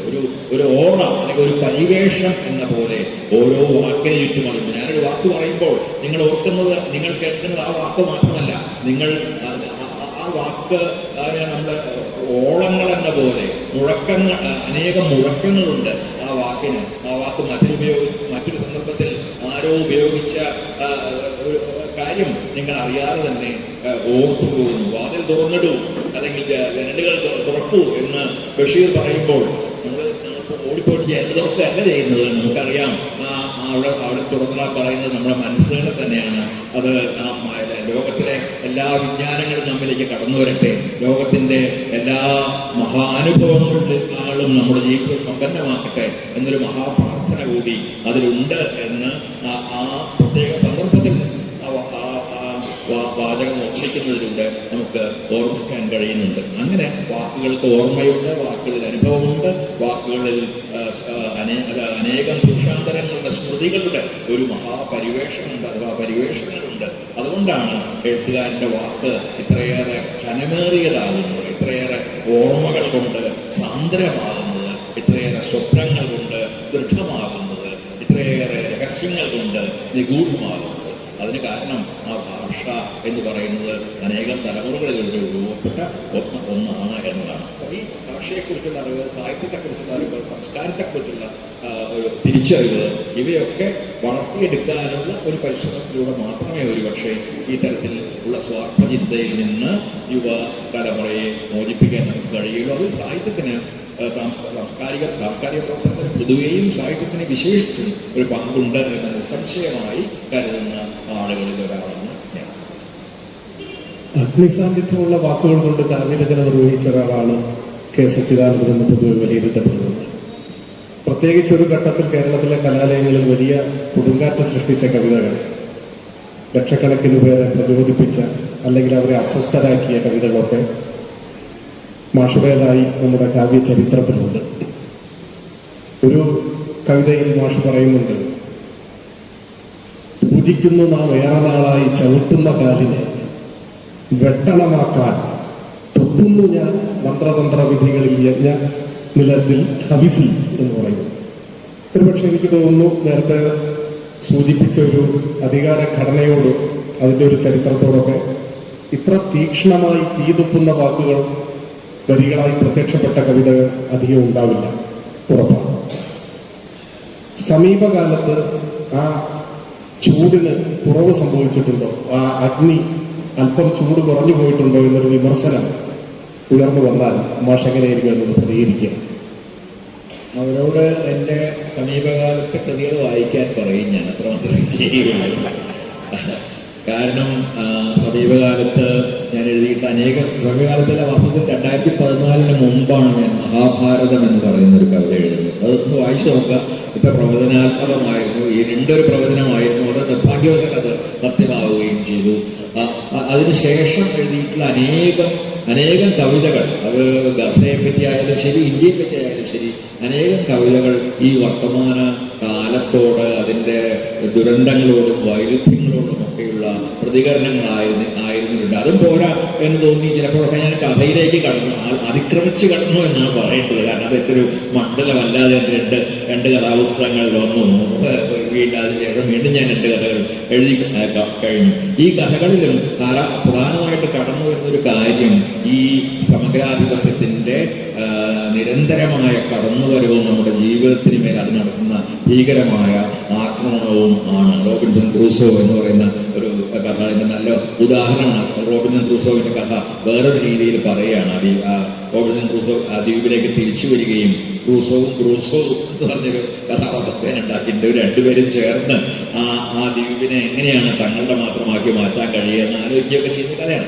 ഈ തരത്തിൽ പലപ്പോഴും ചിലപ്പോഴൊക്കെ അലിഗറിയുടെ അല്ലെങ്കിൽ പ്രതിരൂപാത്മക കഥയുടെ രീതികൾ ഉപയോഗിച്ച്, ചിലപ്പോഴൊക്കെ ഫാന്റസി അഥവാ ഭ്രമാത്മകതയുടെ രീതികൾ ഉപയോഗിച്ചുകൊണ്ട് നമ്മുടെ വർത്തമാന കാലത്തെക്കുറിച്ച് തന്നെ വിമർശനാത്മകമായ അഭിപ്രായ പ്രകടനം നടത്താനുള്ള ഒരു മാർഗമെന്ന നിലയിലാണ് അതിനെ ഞാൻ കാണുന്നത്. അപ്പോൾ ഞാൻ എന്ത് എഴുതുന്നു എന്നത് തീർച്ചയായിട്ടും അളവ് കൊണ്ട് നോക്കിയാൽ ഞാൻ പ്രാഥമികമായ ഒരു കവി തന്നെയാണ്. ഏറ്റവും അധികം എഴുതിയിട്ടുള്ളത് കവിതകളാണ്, ഏറ്റവും അധികം പരിഭാഷ ചെയ്തിട്ടുള്ള കവിതകളാണ്. അപ്പോൾ നിങ്ങൾക്കറിയാം, ഞാൻ ഗാന്ധിയെപ്പറ്റി നാടകം എഴുതിയിട്ടുണ്ട്. ഗാന്ധി എന്നുള്ള പേര്, അത് ശാസ്ത്രാജ്യ പരിഷത്ത് അതിൻ്റെ ഒരു ലഘൂകരിച്ച രൂപം കേരളത്തിൽ 900 പേജുകൾ അവതരിപ്പിക്കുകയുണ്ടായി. അതിനു മുമ്പ് ശക്തബ്രാൻ എന്നുള്ള നാടകം അനേകം സ്ഥലങ്ങളിൽ കളിക്കുകയുണ്ടായി. അങ്ങനെ നാടകം എഴുതിയിട്ടുണ്ട്. അനേകം ലേഖനങ്ങൾ എഴുതിയിട്ടുണ്ട്. ഇപ്പോൾ ലേഖനങ്ങൾ ആകാതെ കിടക്കുന്ന പ്രഭാഷണങ്ങൾക്ക് വേണ്ടി എഴുതിയ കുറിപ്പുകൾ എഴുതുന്നുണ്ട്.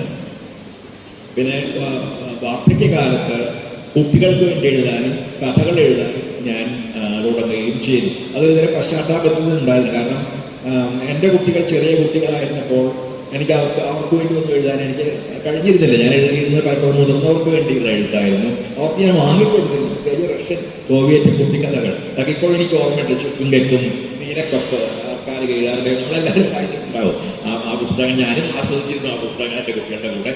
അതൊക്കെയാണ് വാങ്ങിക്കൊടുത്തിരുന്നത്. അല്ലെങ്കിൽ മലയാളത്തിൽ ലഭ്യമായ രീതിയിലുള്ള ബാലസാഹിത്യം. ഞാൻ സ്വയം അന്ന് അങ്ങനെ ആലോചിച്ചിട്ട് പോലുമില്ല കുട്ടികൾക്ക് വേണ്ടി അങ്ങനെ എഴുതാൻ കഴിയുമോ എന്ന് പോലും എനിക്കറിയില്ലായിരുന്നു. സമീപകാലത്താണ്, കഴിഞ്ഞ ഒരു 6 വർഷങ്ങൾക്കിടയിലാണ് കുട്ടികൾക്ക് വേണ്ടിയുള്ള 2 പുസ്തകങ്ങൾ പുറത്തു വന്നു. 3ാമത്തെ പുസ്തകം ബാലസാഹിത്യ ഇൻസ്റ്റിറ്റ്യൂട്ടിൽ അതിൻ്റെ അവസാന ഘട്ടത്തിലാണ്. കുട്ടികൾക്ക് വേണ്ടിയുള്ള ഒരുപാട് കവിതകൾ. അത് പ്രധാനമായും അവരെ പ്രകൃതിയുമായി അടുപ്പിക്കാനുള്ള ശ്രമത്തിൻ്റെ ഒരു ഭാഗം കൂടിയാണ്. ആ കവിതകൾ മിക്കവാറും എല്ലാം തന്നെ എന്ന് പറയാം.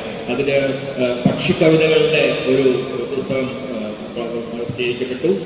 പിന്നീട് പശുവും പുലിയും എന്ന പേരിൽ അതൊരു ആഖ്യാന കവിതകൾ ഉൾപ്പെടെയുള്ള കുറച്ച് കുട്ടിക്കവിതകളുടെ പുസ്തകം പ്രസിദ്ധീകരിക്കപ്പെട്ടു.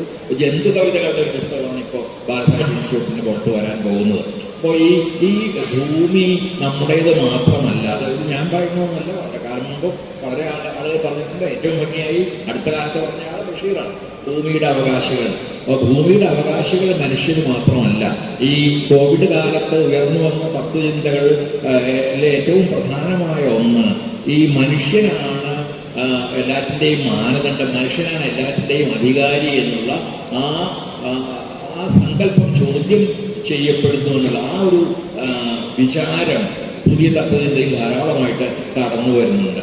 മനുഷ്യൻ നേതാവായിരുന്ന ഒരു യുഗം, അതിനെ ആ തത്വചിന്തകർ വിശേഷിപ്പിക്കുന്നത് അനേകം പേരുണ്ട്. ആന്ത്രോപോസീൻ എന്നാണ്. ഈ ആന്ത്രപ്പോസീനിന്റെ, അതായത് മനുഷ്യാധികാരത്തിന്റെ യുഗം കഴിഞ്ഞുവെന്നും മനുഷ്യനും പ്രകൃതിയും ഒന്നിച്ച് ജീവിക്കേണ്ട, അതിനെ അവർ സിംബയോസീൻ എന്ന് വിളിക്കുന്നു. മനുഷ്യനും പ്രകൃതിയും പരസ്പരം കൊടുത്തും വാങ്ങിയും ജീവിക്കേണ്ട ഒരു കാലഘട്ടത്തിലേക്ക് നാം കടക്കുകയാണ് എന്നും ഈ ചിന്തകർ ആവർത്തിച്ച് പറഞ്ഞുകൊണ്ടിരിക്കുന്നുണ്ട്.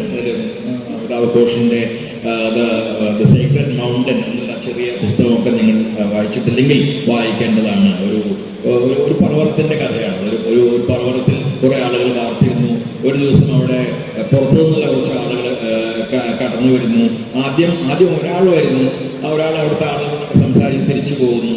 അത് കഴിഞ്ഞ് കുറെ ആളുകളുമായി അയാൾ തിരിച്ചു വരുന്നു. എന്നിട്ട് ക്രമേണ അവിടെ താമസിച്ചിരുന്ന ആദിവാസികൾ എന്ന് വേണമെങ്കിൽ നമുക്ക് വിളിക്കാം, പർവ്വത നിവാസികളായിരുന്ന പഹാടികൾ എന്ന് പറയും. ഈ പർവ്വത നിവാസികളുമായിട്ട് സംഭാഷണം നടത്തി അവരുടെ രഹസ്യങ്ങളൊക്കെ ചോദിച്ചെടുക്കുക. എവിടെയാണ് ചെമ്പുള്ളത്, എവിടെയാണ് സ്വർണ്ണമുള്ളത്, എവിടെയാണ് പലതരത്തിലുള്ള വില കൂടിയ ഖനിജങ്ങളുള്ളത്, വില കൂടിയ വൃക്ഷങ്ങളുള്ളത് എന്ന് അവയൊന്നും തൊടാതിരിക്കുകയായിരുന്നു ഈ പർവ്വതത്തിലെ നിവാസികൾ. അപ്പൊ അതൊക്കെ കണ്ടുപിടിച്ച് അവർ ഓരോന്നായി കുഴിച്ചെടുക്കാൻ ആരംഭിക്കുകയും ക്രമേണ അതിന് ആ പർവ്വതം തന്നെ ഇത്രയധികം ആളുകളെ താങ്ങാൻ പർവ്വതത്തിന് കഴിവില്ലാത്തതുകൊണ്ട് പർവ്വതം തന്നെ കുലുങ്ങുകയും ചെയ്യുന്നു. അതോടുകൂടി പുറത്തുനിന്ന് വന്ന ആളുകൾ ഭയപ്പെടുകയും അവിടെ ഉള്ള ആളുകളെ പുറത്താക്കി അവർ തന്നെ പർവ്വതങ്ങൾ പിടിച്ചെടുക്കാൻ ശ്രമിക്കുകയും ചെയ്യുന്നതിന്റെ ഒരു കഥയാണ്. അത് അധിനിവേശത്തെ സംബന്ധിച്ച ഒരു കഥയാണ്.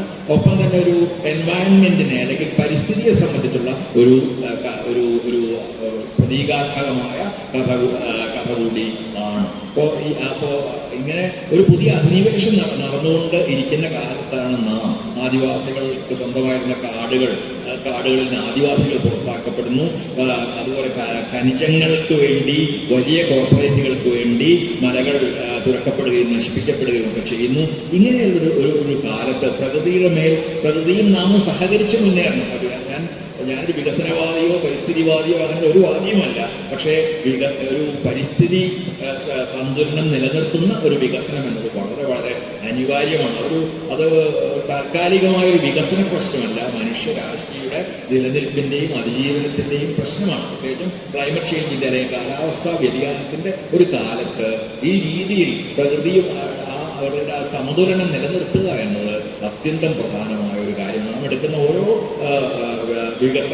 വികസനത്തിന്റെ പടവിലും നാം ചോദിക്കേണ്ട രണ്ട് ചോദ്യങ്ങളുടെ ഒന്ന് ഇത് പ്രകൃതിയും മനുഷ്യനുമായുള്ള സമതുലനം നഷ്ടപ്പെടുത്തുമോ എന്ന ചോദ്യം. രണ്ട്, ഗാന്ധി ചോദിച്ച ചോദ്യം, ആർക്കു വേണ്ടിയാണ് ഈ വികസനം, ആരാണ് ഇതിന്റെ പ്രയോജനം ലഭിക്കാൻ പോകുന്നത്, ആർക്കാണ്? അടിത്തട്ടിലെ മനുഷ്യനാണോ അതോ മുകളിലുള്ള കുറെ ആളുകൾക്ക് ലാഭത്തിന് വേണ്ടിയാണോ നാം ഈ വികസനം മുന്നോട്ട് കൊണ്ടുപോകുന്നത്? ഈ ചോദ്യങ്ങൾ വളരെ വളരെ ഇന്ത്യയെ സംബന്ധിച്ച് വളരെ പ്രധാനമായിക്കൊണ്ടിരിക്കുന്ന ഒരു കാലത്ത് കൂടിയാണ് നാം ജീവിക്കുന്നത്. ഞാനിവിടെ ഒന്നും ആരംഭിച്ചെങ്കിലോ എത്തി, പക്ഷേ പറഞ്ഞ കാര്യങ്ങൾ നിരർത്ഥകമല്ല എന്ന് ഞാൻ വിചാരിക്കും.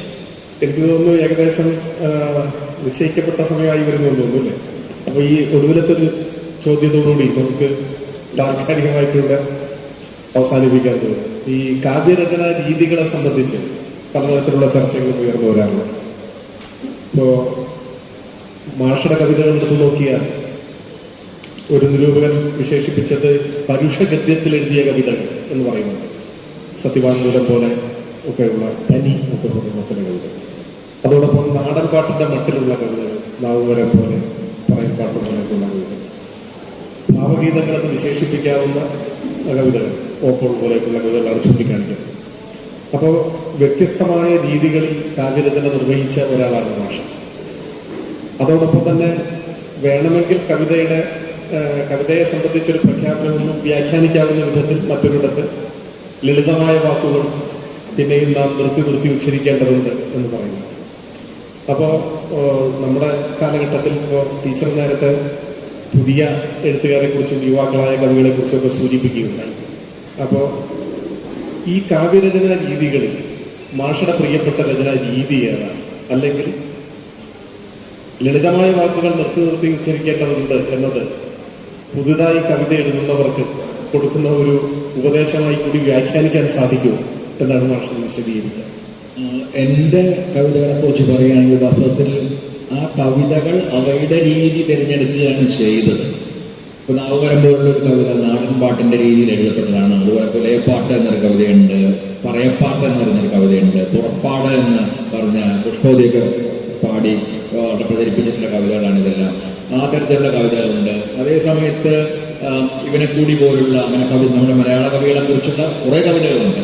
വിജയരാമനാരെ കുറിച്ചുണ്ട്, വേലുപ്പിള്ളിയെ കുറിച്ചും, എടശ്ശേരിയെ എടശ്ശേരി എന്നുള്ള പേരിൽ കവിതയുണ്ട്. അതിന്റെ ആദ്യത്തെ കവിത എഴുത്തച്ഛൻ എഴുതുമ്പോൾ എന്ന് പറയുന്ന എഴുത്തച്ഛനെ പറ്റി തന്നെയുള്ള കവിതയായിരുന്നു. അതുപോലെ ഇന്ത്യയിലെ ഭക്തി കവികളെയും സൂഫി കവികളെയും കുറിച്ചുള്ള ഒരുപാട് അതിനെക്കുറിച്ച് ഇന്നലെ ഇവിടെ ചില പഠനങ്ങൾ ഉണ്ടായിരുന്നു എന്ന് ഞാൻ മനസ്സിലാക്കുന്നു. ഞാനിവിടെ ഉണ്ടായിരുന്നില്ലെങ്കിലും ആ കവികളെ കുറിച്ച്, ആ കവികളെ പുതിയ സന്ദർഭത്തിൽ വെച്ച് അവതരിപ്പിക്കുന്ന അവരുടെ ആത്മകഥകൾ എന്ന പോലെ അവതരിപ്പിക്കുന്ന രീതിയിലുള്ള കുറെ കവിതകളുണ്ട്. അപ്പൊ ഇതിൽ പലതരത്തിലുള്ള വൃത്തങ്ങൾ ഉപയോഗിച്ചിട്ടുണ്ട്, താളങ്ങൾ ഉപയോഗിച്ചിട്ടുണ്ട്, നാടൻപാട്ടിന്റെ സമ്പ്രദായങ്ങൾ ഉപയോഗിച്ചിട്ടുണ്ട്. അതേസമയം തന്നെ ഗദ്യത്തിൽ നടന്നു പോകുന്ന കവിത, നൃത്തം ചെയ്യുന്ന കവിതകളും നടന്നു പോകുന്ന കവിതകളും ഉണ്ട് എന്ന് പറയാം. അപ്പൊ അതിൽ ഏത് രീതി ഉപയോഗിക്കണമെന്നത് മുൻകൂട്ടി നിശ്ചയിക്കുന്നതല്ല പലപ്പോഴും.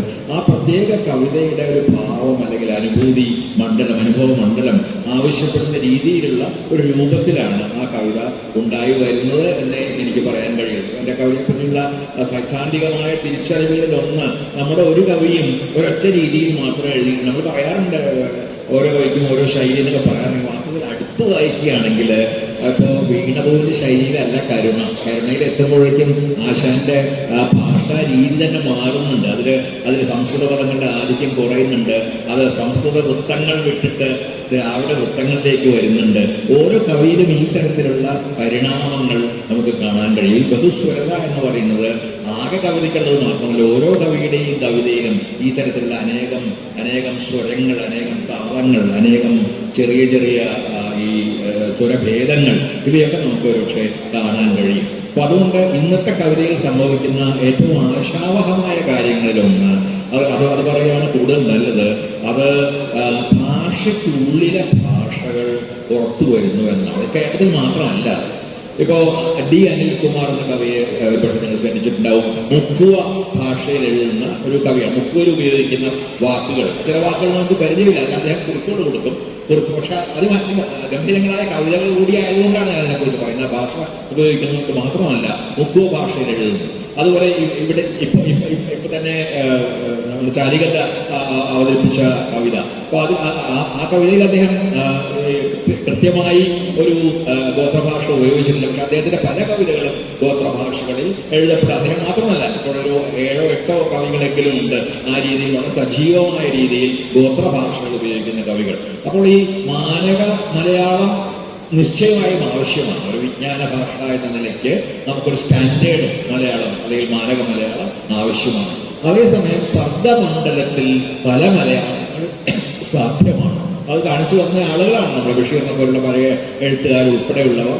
പ്രാദേശിക ഭാഷകൾ, പലതരത്തിലുള്ള സമുദായ ഭാഷകൾ അഥവാ സമുദായ മൊഴികൾ, അവയ്ക്കൊപ്പം തന്നെ ഈ ഭാഷയ്ക്കകത്തുള്ള ഭാഷകളോ അല്ലെങ്കിൽ മലയാളമായി നാം മുമ്പ് അംഗീകരിച്ചിട്ടില്ല. നമ്മൾ കേരള മലയാളികളുടെ മാതൃഭൂമി എന്നുള്ളത് ശരി തന്നെയാണ്. പക്ഷെ അത് ഒന്നുകൂടി സൂക്ഷിച്ച് പരിശോധിച്ചാൽ മലയാളികളുടെ മാത്രം മാതൃഭൂമി അല്ലാതെ മനസ്സിലാവും. കാരണം ഇത് കൊങ്ങിണി സംസാരിക്കുന്ന ആളുകളുടെ മാതൃഭൂമിയാണ്. കാസർഗോട്ടേക്ക് പോയാൽ തുളു സംസാരിക്കുന്നവരെയും ബ്യാരി സംസാരിക്കുന്നവരെയും നിങ്ങൾ കാണും. ഈ ഗോത്രവർഗങ്ങൾക്കിടയിൽ പോയാൽ ധാരാളം ഗോത്രഭാഷകൾ സംസാരിക്കുന്ന ആളുകളെ കാണും. അപ്പോൾ ആത്യന്തികമായും പ്രാഥമികമായും മലയാളികളുടെ മാതൃഭൂമി ആയിരിക്കെ തന്നെ ഈ മലയാളികൾ സംസാരിക്കുന്ന മലയാളം ഒന്നല്ല എന്നും പല മലയാളങ്ങളുണ്ടെന്നും ഓരോ മലയാളത്തിനകത്ത് അനേകം മലയാളങ്ങളുണ്ടെന്നും നമുക്ക് മനസ്സിലാവും. ആ മലയാളങ്ങളെ ഇതുവരെ പാർശ്വവൽക്കരിക്കപ്പെടുകയോ വിസ്മരിക്കപ്പെടുകയോ ചെയ്തിരുന്ന ആ മലയാളങ്ങളെ പുറത്തുകൊണ്ടുവരികയും അവയെ ആവിഷ്കാര ശക്തമായ ഭാഷകളാക്കി മാറ്റുകയും ചെയ്യുന്നു എന്നതാണ് ഞാൻ പുതിയ തലമുറയിലെ കവിതയിൽ കാണുന്ന ഏറ്റവും പ്രധാനപ്പെട്ട ഒരു സവിശേഷതകളിൽ ഒന്ന് എന്ന് പറയാം. തീർച്ചയായിട്ടും ദൈനംദിന ഭാഷ ഉപയോഗിക്കുന്നത് കുറച്ചൊക്കെ മുമ്പ് തന്നെ തുടങ്ങിയിട്ടുള്ളതാണ്. ഫിക്ഷൻ രംഗത്തുമാർക്ക് മുമ്പേ തുടങ്ങിയിട്ടുള്ളതാണ്. ആ ദൈനംദിന ഭാഷ ധാരാളം യുവാക്കളായിട്ടുള്ള അല്ലെങ്കിൽ യുവതികളായിട്ടുള്ള എഴുത്തുകാർ ഉപയോഗിക്കുന്നുണ്ട്. അതിനേക്കാളേറെ ഈ രീതിയിൽ ഈ ഗോത്രഭാഷയുടെ ചില താളങ്ങൾ, നമുക്ക് പരിചിതമല്ലാത്ത ചില ശബ്ദ രൂപങ്ങൾ, ഇവയൊക്കെ ഉപയോഗിക്കപ്പെടുന്നു. അല്ലെങ്കിൽ നേരത്തെ പറഞ്ഞ പോലെ ചില പ്രത്യേക സമുദായങ്ങളുടെ സവിശേഷമായ ഭാഷകൾ ഉപയോഗിക്കപ്പെടുന്നു. അങ്ങനെ മലയാളത്തിൻ്റെ ഒരു വളർച്ചയാണ് വാർത്തത്. മലയാളം മുമ്പ് ഉപേക്ഷിച്ചിരുന്നതോ അല്ലെങ്കിൽ പാർശ്വവൽക്കരിച്ചിരുന്നതോ അല്ലെങ്കിൽ ഭ്രഷ്ട് കൽപ്പിക്കുക പോലും ചെയ്തിരുന്നതോ ആയ ആ ഭാഷകളെല്ലാം തന്നെ തിരിച്ചു വരികയും അത് മലയാളത്തെ കൂടുതൽ സമർത്ഥവും ബഹുസ്വരവുമായ ഒരു ഭാഷയാക്കി മാറ്റുകയും ചെയ്യുന്നു. മലയാളം വളർന്നിട്ടുള്ളത് എല്ലാ കാലത്തും അങ്ങനെയാണ്. മറ്റു പല ഭാഷകളിൽ നിന്നും പല വാക്കുകളും സ്വീകരിച്ചുകൊണ്ടാണ്. നമ്മൾ സംസ്കൃതത്തിൽ നിന്ന് സ്വീകരിച്ചു, നമ്മൾ അറബിയിൽ നിന്ന് സ്വീകരിച്ചു, ലാറ്റിനിൽ നിന്ന് സ്വീകരിച്ചു. ഒരുപക്ഷെ മലയാളത്തിലില്ലാത്ത ഭാഷ വളരെ കുറവാണെന്ന് പറയാം. പോർച്ചുഗീസ് ജനാല പോർച്ചുഗീസ് വാക്ക്, കക്കൂസ് എന്നുള്ള വാക്ക് ഒരു പോർച്ചുഗീസ് വാക്കാണ്. അതായത് നമ്മൾ നിത്യം ഉപയോഗിക്കുന്ന പല വാക്കുകളും പല ഭാഷകളിൽ നിന്നൊക്കെ നമ്മൾ സ്വീകരിച്ച വാക്കുകളാണ്. ഒരുപാട് ലാറ്റിൻ വാക്കുകളുണ്ട് നമുക്കറിയാം. ചർച്ചുമായിട്ട് ബന്ധപ്പെട്ട ആചാരങ്ങളിൽ മാത്രമല്ല, അതുപോലെ പേഴ്ഷ്യൻ വാക്കുകളുണ്ട്. നമ്മുടെ റവന്യൂ ആയിട്ട് ബന്ധപ്പെട്ട വാക്കുകൾ കാർഷിക മുതലായിട്ട് ഒരുപാട് വാക്കുകൾ പേഴ്ഷ്യൻ ഭാഷയിൽ നിന്നാണ്. കാരണം ആ സിസ്റ്റങ്ങളൊക്കെ പല രൂപപ്പെട്ടത് പേഴ്ഷ്യൻ ഭാഷയിലായതുകൊണ്ട് നമ്മൾ ഇവിടെ ആ സിസ്റ്റങ്ങൾ കൊണ്ടുവന്നപ്പോൾ ബ്രിട്ടീഷുകാർക്ക് പോലും ആ വാക്കുകൾ പലതും തന്നെ ഉപയോഗിക്കേണ്ടി വന്നു.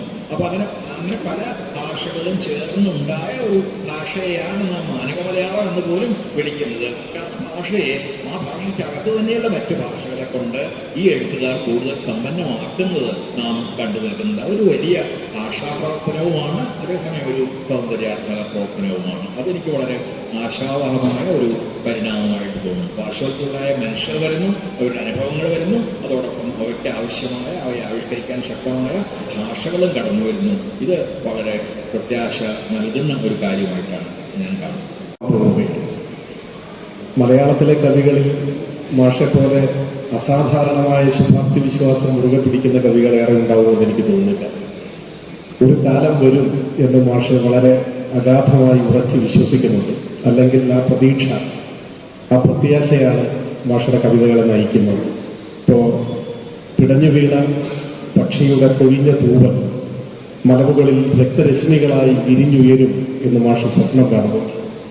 കുനിഞ്ഞ മനുഷ്യന്റെ മുതുകിൽ സവാരി ചെയ്യുന്നവരൊക്കെയും നെഞ്ചു കീറി പിടഞ്ഞു ചാവും എന്ന് തന്നെയാണ് മാഷ് അഗാധമായി ഉറപ്പിച്ച് വിശ്വസിക്കുന്നത്. ആ പ്രതീക്ഷകളാണ് അദ്ദേഹത്തെ മുന്നോട്ട് നയിക്കാൻ പ്രേരിപ്പിക്കുന്നത്. ഇവിടെ കുറച്ചു സമയത്തിനിടയിൽ നിങ്ങളിൽ പലരുടെയും മനസ്സിലുള്ള കാര്യങ്ങൾ മാഷയുടെ സംഭാഷണത്തിൽ പ്രതികരണങ്ങളായി വന്നിട്ടുണ്ടാവും എന്ന് ഞാൻ പ്രതീക്ഷിക്കുകയാണ്. ഒരുപക്ഷെ ആരാണ് സച്ചിദാനന്ദൻ മാഷ് എന്ന്, എന്താണ് അദ്ദേഹത്തിന്റെ കവിത എന്ന്, ഇത് രണ്ടും സംബന്ധിച്ച വിശദീകരണമായി വേണമെങ്കിൽ നമുക്ക് എടുക്കാവുന്ന ഒരു പ്രഖ്യാപനം കവിതയിൽ മാഷ് നടത്തിയിട്ടുണ്ട്. അതിങ്ങനെയാണ്: രാജാവ് നഗ്നനാണെന്ന് പറഞ്ഞ പഴങ്കഥയിലെ കുട്ടിയാണ് ഞാൻ എന്ന്. അത് കവിയെക്കുറിച്ചും കവിതയെക്കുറിച്ചുമുള്ള ഒരു പ്രഖ്യാപനമായി നമുക്ക് കണക്കാക്കാവുന്നതാണ്. ആ അർത്ഥത്തിൽ കെ സച്ചിദാനന്ദൻ എന്ന കവി ഒരിക്കലും വളർന്നു മുതിർന്ന് പക്വമതിയായ ഒരു മനുഷ്യനാവാതിരിക്കട്ടെ എന്ന് ആത്മാർത്ഥമായി ആശിച്ചുകൊണ്ട് മാഷയ്ക്കെല്ലാ ആശംസകളും നേരുന്നു. ഈ സെഷൻ അവസാനിപ്പിക്കാൻ ഔപചാരികമായി പറഞ്ഞ് അവസാനിപ്പിക്കുന്നതിന് ബഹുമാന്യനായ ഉന്നത വിദ്യാഭ്യാസ മന്ത്രിയോട് അഭ്യർത്ഥിച്ചുകൊണ്ട് ഞാൻ നിർത്തുന്നു. മലയാള നാടിന്റെ ചരിത്രത്തിൽ സമാനതകളില്ലാത്ത ഒരു പ്രതിഭാസമാണ് സച്ചിദാനന്ദ മാഷ്. ഇതുപോലെ ഒരാൾ കേരളത്തിന്റെ സാഹിത്യ ചരിത്രത്തിലോ സാംസ്കാരിക ചരിത്രത്തിലോ വേറെ ഉണ്ടായിട്ടില്ല, ഇനി ഉണ്ടാകും എന്നെനിക്ക് തോന്നുന്നുമില്ല. അങ്ങനെയുള്ള സച്ചിദാനന്ദ മാഷക്ക് ഈ ഇരിങ്ങാലക്കുടയിൽ വെച്ച് ഒരു സമാദരണ സമ്മേളനം സംഘടിപ്പിക്കാൻ സാധിച്ചു എന്നുള്ളതിലുള്ള സന്തോഷവും അഭിമാനവും ഞാൻ ഈ സന്ദർഭത്തിൽ രേഖപ്പെടുത്തുകയാണ്. ഇതിന് ഒരു അവസാനം കുറിച്ചുകൊണ്ട് ഒരു വാക്ക് പറയാനുള്ളത്, ഈ പരിപാടി സച്ചിദാനന്ദം എന്ന ഈ പരിപാടിയുടെ ഊർജ സ്രോതസ് ഞങ്ങളുടെ പ്രിയപ്പെട്ട രാവുണ്ണേട്ടനാണ്. അദ്ദേഹമാണ് ഈ ആശയം ആദ്യം മുന്നോട്ട് വെക്കുകയും അത് നടപ്പാക്കുന്നതിന് അഹോരാത്രം പണിയെടുക്കുകയും ചെയ്തത്. ആശുപത്രി കിടക്കയിൽ കിടന്നാണ് രാവുണ്ണേട്ടൻ ഇതിന്റെ സംഘാടനം നിർവഹിച്ചത്.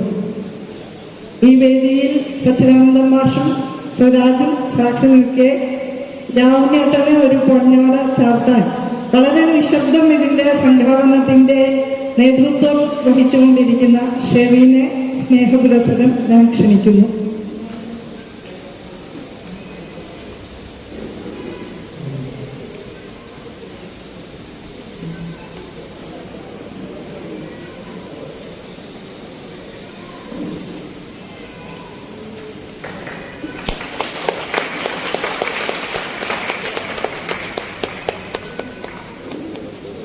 ഇവിടെ എത്തിയപ്പോൾ രാവണേട്ടൻ്റെ എല്ലാ വയ്യായും എവിടെ പോയി എന്നറിയില്ല. കോളേജ് പ്രായത്തിലെ ചുറുചുറുക്കോട് കൂടിയാണ് അദ്ദേഹം എല്ലാം ചെയ്തത്. ഞങ്ങൾ തൊട്ട് നിന്നിട്ടേ ഉള്ളൂ. എല്ലാം ചെയ്തത് രാവണേട്ടനാണ്.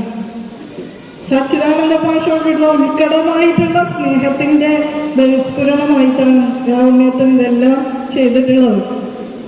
അത്രമേൽ സച്ചിമാഷോടുള്ള കടപ്പാടും സ്നേഹവും നന്ദിയും അദ്ദേഹം ഉള്ളിൽ സൂക്ഷിക്കുന്നു. ഞങ്ങളെല്ലാവരും ഈ 3 ദിവസങ്ങളിൽ ഒരുപാട് പേർ ഈ പരിപാടിയുടെ ഭാഗമായിട്ടുണ്ട്.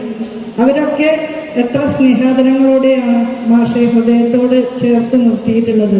എത്ര ധന്യം ഈ ജീവിതം എന്ന് മാത്രമാണ് എനിക്ക് പറയാനുള്ളത്. സുഹൃത്തുക്കളെ, ഒറ്റ സച്ചിദാനന്ദ അവസാനിക്കുക. ഈ സമയത്ത് എനിക്ക് ഒരു നന്ദി പറയാനുണ്ട്. അത് ഇവിടെ വന്ന സമയം മുതൽ, ഈ പരിപാടി ആരംഭിച്ച സമയം മുതൽ ഈ പരിപാടിയുടെ വിജയത്തിന് വേണ്ടി അക്ഷീണം പ്രവർത്തിച്ച കുറേ വിദ്യാർത്ഥി കോളേജിലുണ്ട്. അവരിവിടുത്തെ NSSകാരാണ്, നാഷണൽ സർവീസ് സ്കീമാണ്. നമുക്ക് ഭക്ഷണം കഴിക്കാൻ വേണ്ടി ചെല്ലുമ്പോൾ വിളമ്പിത്തരുന്നത് അവരാണ്. പഴി എവിടെ ചൂടി കളിക്കുന്നവരാണ്. ഇന്നലെ നമ്മൾ പറഞ്ഞതിനേക്കാൾ കൂടുതൽ ആൾക്കാർ ഭക്ഷണം കഴിച്ചു. ആ കുട്ടികൾക്ക് ഭക്ഷണം കൊടുക്കാൻ ഉണ്ടായില്ല. ഒരു പരിഭവം ഇല്ലാതെ ഇന്നൊന്നില്ല ഇപ്പോഴും ഇരുന്നവിടെ പണിയെടുക്കുന്നു. NSSന്റെ മന്ത്രി ഇവിടെ ഉണ്ട്. ആ മന്ത്രിയുടെ ചുമതലയാണെങ്കിൽ NSS സംവിധാനം നടക്കുന്നത്. എന്നാലും ഈ കോളേജിൽ ഒരു തലമുറയെ കുറിച്ച് നമ്മൾ പറയുമ്പോഴൊക്കെ നമ്മുടെ മാവിലിങ്ങനെ പുച്ഛം പറയും. ആ കുട്ടികളെ ചെന്ന് കാണും, എന്നിട്ട് പറയും പുതുതലമുറയ്ക്ക് കാര്യബോധിക്കും.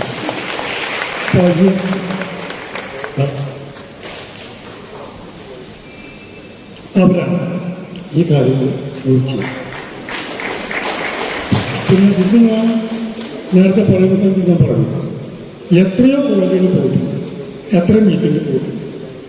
പക്ഷേ ക്രൈസ്തവരുടെ ഈ ഒരു കാര്യത്തിന് വേണ്ടി മുൻകൈ എടുത്തതുപോലെ ഞങ്ങളെ ചേർത്ത് പിടിച്ചതുപോലെ ഹൃദയത്തിൽ പതിഞ്ഞൊരനുഭവം ജീവിതത്തിൽ ഉണ്ടാക്കി. അപ്പം കഴിക്കുന്നു. പിന്നെ ഇരിങ്ങാലക്കുട അതൊരു ഗംഭീരമായ സ്ഥലം.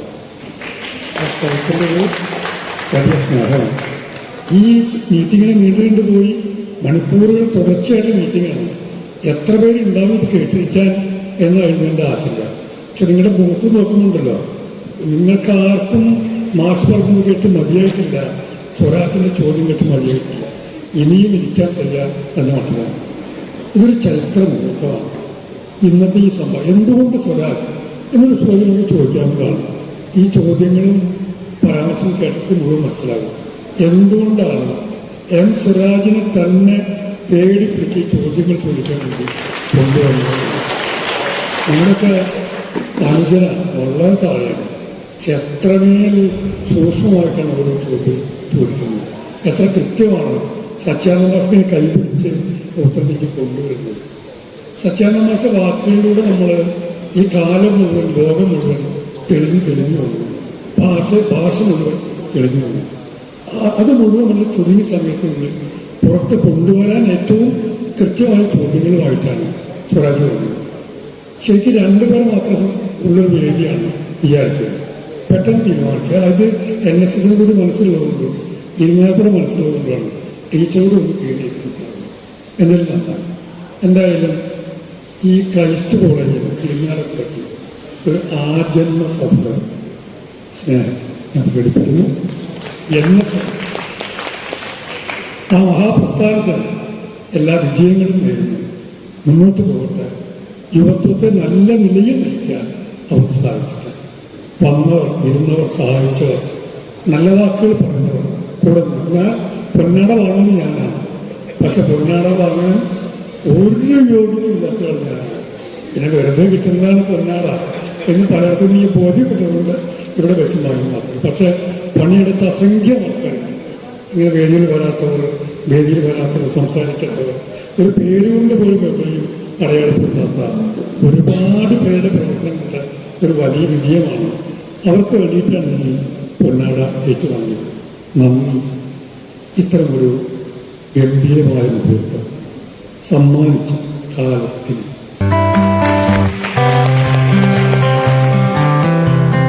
Yeah.